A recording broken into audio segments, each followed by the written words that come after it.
robinet, tandis que les autres, il faut les acheter, puis il faut qu'ils soient frais. Parce que le plus difficile, c'est d'être capable d'écrire dans un français correct.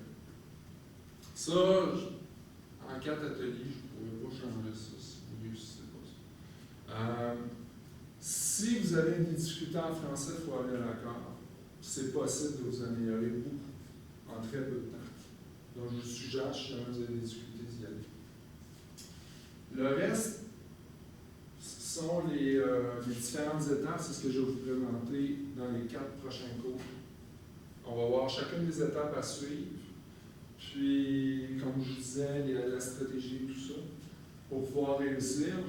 Mais dès que vous remplissez les 3 premiers critères, si vous suivez tout ce que je vous dis, vous allez réussir l'épreuve.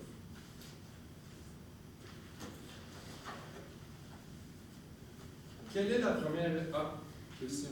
Est-ce que nous, en tant qu'utilisants, on peut aller à Oui. servir l'accord, les services, Oui. les tuteurs? Oui, le tutorat, vous pouvez y aller tant que vous n'avez pas diplômé. J'ai des étudiants qui ont fini leur scolarité de technique, par exemple, puis qui leur juste à réussir, qui ont échoué l'épreuve uniforme, mais ils viennent me voir toutes les semaines, puis Jusqu'à quelle heure vous travaillez? Jusqu'à quelle heure? Ouais, malheureusement, c'est limité un peu dans le temps. Je pense que présentement, c'est de 10h à 5h.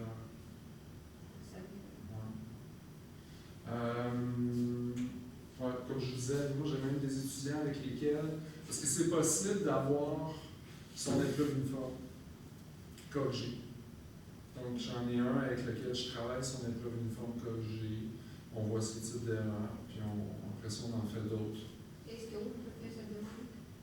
C'est par l'intermédiaire de, c'est Univox. Vous pouvez vous inscrire à l'accord.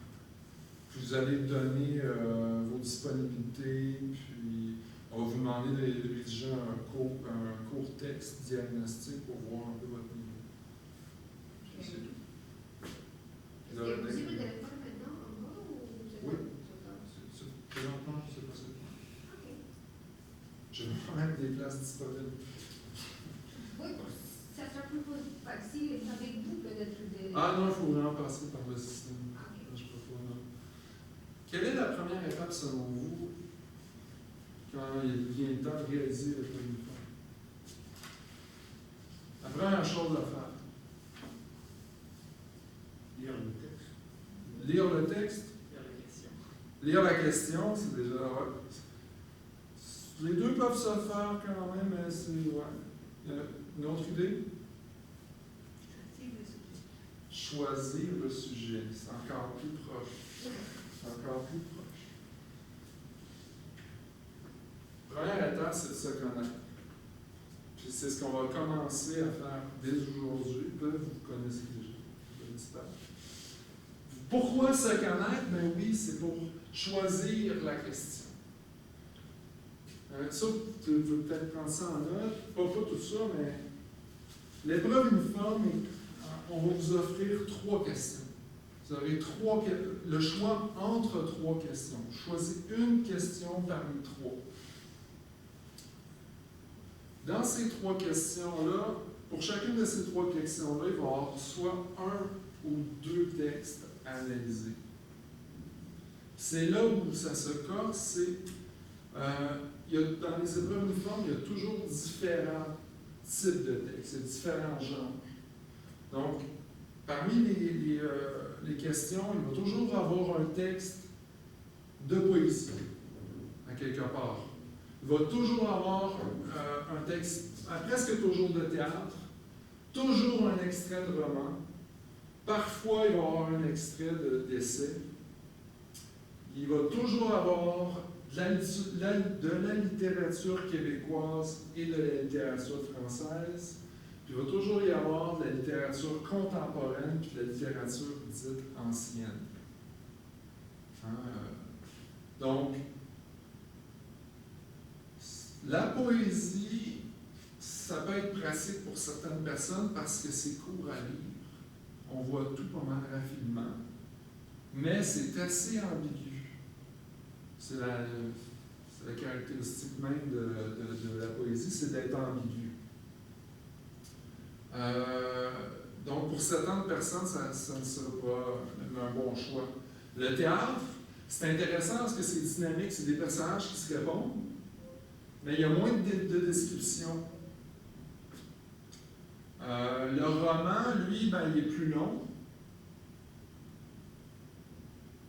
C'est plus long à lire, mais souvent, c'est plus décrit dans des termes détaillés. Tout. La même chose pour l'essai, mais l'essai va souvent être moins riche en effet littéraire. Ensuite, pour ce qui est de la littérature québécoise, moi, vous voyez un texte en joual, pour certains allophones, ça peut les mélanger pas mal. Il y a des termes qu'ils ne connaissent pas, donc si vous voyez un texte québécois, les textes québécois ne sont pas tous en joual, mais il peut y en avoir un en joual, par exemple, mais ça serait peut-être à mettre de côté si on est allophone ou si on n'est pas à l'aise avec le joual. La littérature française. Il peut y avoir des références françaises qu'on peut plus ou moins connaître, mais c'est plutôt rare. Habituellement, les textes sont choisis pour le Québécois. Littérature contemporaine et ancienne, c'est encore là, si ça vous ennuie, les trucs anciens, là, je peux déjà vous dire que vous essayez de ne pas le prendre. Ensuite, il y a différents types de questions. Il y a des questions à un texte où on vous demande de vérifier une affirmation. On va dire, par exemple, est-ce que le mari est jaloux? Discuter. Ça va être juste ça. Mais il va y avoir aussi des questions à deux textes. Donc, on va vous donner deux textes, on va vous demander de vérifier une affirmation sur ces deux textes-là, ou même, voire même, de les comparer. Donc, moi, quand j'ai commencé à faire du tutorat, je conseillais aux étudiants d'y aller avec une question à un texte parce que c'était moins long à lire. Ça me semblait être plus simple. Mais j'ai réalisé que pour certaines personnes, d'avoir à comparer deux textes, là, des similitudes, des différences leur sautent aux yeux. Pour eux, c'est plus facile, c'est plus intéressant. Donc, peut-être que pour un d'entre vous, ça serait préférable de faire ça. Ça sera à voir. Pour vous familiariser un peu avec les questions, voici un titre. Dans l'extrait du roman épistolaire Les liaisons dangereuses de Pierre Choderlos de Laclos, le vicomte de Valmont éprouve de l'amour pour Madame de Tourvel. Discutez. Là, vous avez un extrait de roman dans lequel le vicomte de Valmont dit différentes choses, fait différentes choses, puis on peut à certains moments voir que ça démontre qu'il éprouve de l'amour, certaines fois qu'il n'en éprouve pas. Donc, c'est à vous de prendre une décision. Si oui, il éprouve de l'amour, sinon il n'éprouve pas d'amour. Vous pouvez prendre la décision qu'il n'en éprouve et n'en éprouve pas à la fois. Puis là, vous allez discuter de ça. Un autre type de question, peut-on dire que dans les poèmes La Passante d'Émile Nelligan et À une pensante de Charles Baudelaire, la passante est présentée de la même façon? C'est deux poèmes, un français, un québécois. Donc, puis vous lisez votre poème, vous essayez de voir les similitudes et les différences qu'il y a entre les deux poèmes, tout simplement. Troisième type de question, est-il juste d'affirmer que dans l'extrait du roman Une belle mort de Gilles Courtemanche et dans l'extrait de la pièce Le vrai monde de Michel Tremblay, la relation père-fils est semblable? La distinction, la différence qu'il y a entre la question numéro 2 et la numéro 3, c'est que dans le numéro 3, on spécifie que c'est vraiment la relation père-fils. C'est pas le père, c'est pas le fils, c'est vraiment leur relation qu'il faut aller étudier dans les deux textes. Pas une grosse différence, mais c'est une petite différence. Et puis on vous demande si elle est semblable. Vous pouvez décider qu'elle est différente. Vous pouvez dire qu'elle est semblable. Vous pouvez dire qu'il y a des similitudes et qu'il y a des différences. Donc, je vous présente ces trois-là parce que c'est vraiment les trois types de questions qui reviennent avec des textes différents. Est-ce que c'est clair? Non? Juste quand on dit discuter,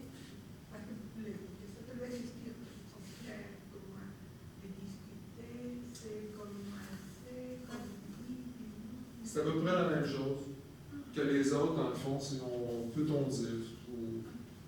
Mais c'est une formulation qu'ils utilisent souvent à l'école. Oui. Est-ce qu'on peut voir quel est le deuxième type de question? Le deuxième type. Juste Ah, la- quand je parlais des deux types, le deuxième type, c'est les comparaisons. Ah, ok. Et puis, ce que j'appelais le deuxième type, parce que là, on peut. J'ai fait deux grandes catégories, les questions à un texte et les questions à deux textes. Ok. En fait, c'est ça. Donc ici, vous voyez, si vous n'aimez pas les comparaisons, vous êtes prêt avec le choix de mémoire.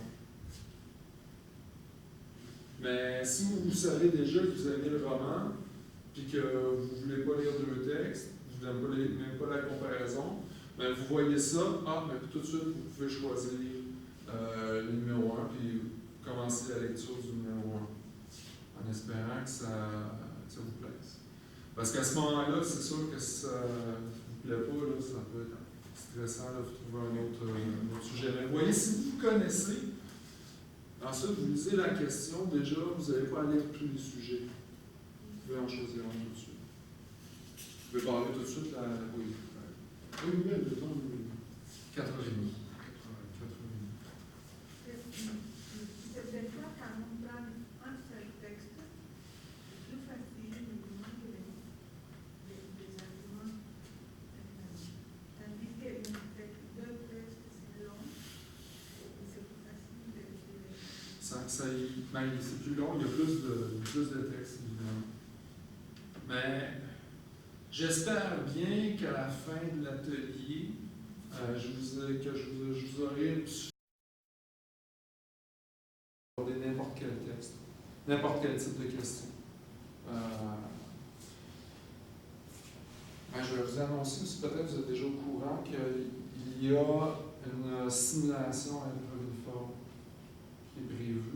Donc, vous pouvez vous inscrire à ça, ça peut être intéressant aussi, parce que là, vous pourrez essayer vraiment toutes les mêmes conditions dans lesquelles l'épreuve uniforme se fait. Vous allez être 4h30 sur table.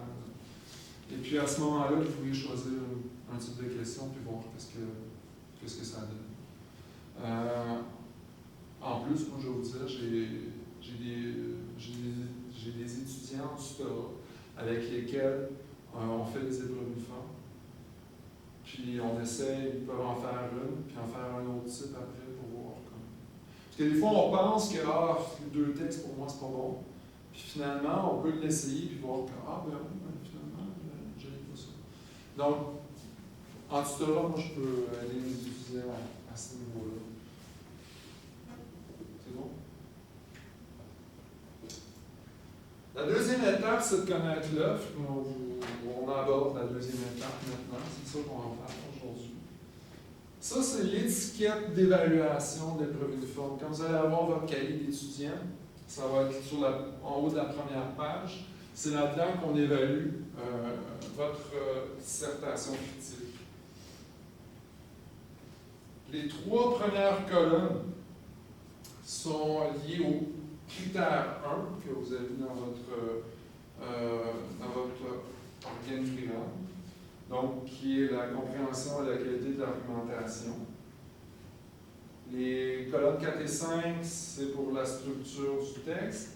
Et les trois dernières colonnes, c'est pour le critère 3 qui est la maîtrise de la langue. Donc maintenant, je vais vous parler du critère numéro 1. Compréhension et qualité de la langue. Donc vous l'avez dans votre organigramme, je vais vous les présenter un à un. Il y a d'abord le respect du sujet de rédaction. Donc, il y a trois éléments qui vont être évalués ici. Le premier, c'est la mention interprétation juste des éléments essentiels de l'énoncé du sujet de rédaction. Ça, en fait, c'est tout simple, c'est est-ce que vous avez vraiment compris la question? Parce que des fois, il y a des étudiants qui vont mal comprendre un mot, mal interpréter un mot de la question, puis ils vont faire toute une dissertation sur un mauvais sujet.